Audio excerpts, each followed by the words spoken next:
Hi viewers, চলে আসলাম আজকে ডিম রেসিপি নিয়ে। ভাপের মাধ্যমে কিভাবে ডিম রান্না করা হয়। তো এখানে আমি এই দেখেন ডিম রাখছি, তারপরে টমেটো কুচি রাখছি, আদা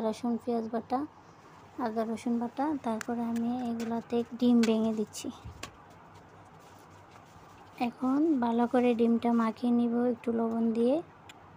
তারপরে আমি এই টিফিন বাটিটার মধ্যে রেখে দিলাম। রাখার পরে এগুলো আমি ভাপে বসাই দিব। দেখেন এগুলা আমার হয়ে গেছে। এখন আমি কড়াইতে একটু পেঁয়াজ ভালো করে কষিয়ে নিচ্ছি। ভালো করে মশলাটা কষানোর পর তখন আমি ডিমগুলো দিয়ে দিলাম। তো এভাবে রান্না করতে পারেন, অনেক মজা হয়। হাই ভিউয়ার্স, চলে আসলাম আজকে ডিম রেসিপি নিয়ে। ভাপের মাধ্যমে কিভাবে ডিম রান্না করা হয়। তো এখানে আমি এই দেখেন ডিম রাখছি, তারপরে টমেটো কুচি রাখছি, আদা রসুন বাটা, তারপরে আমি এগুলাতে ডিম ভেঙে দিচ্ছি।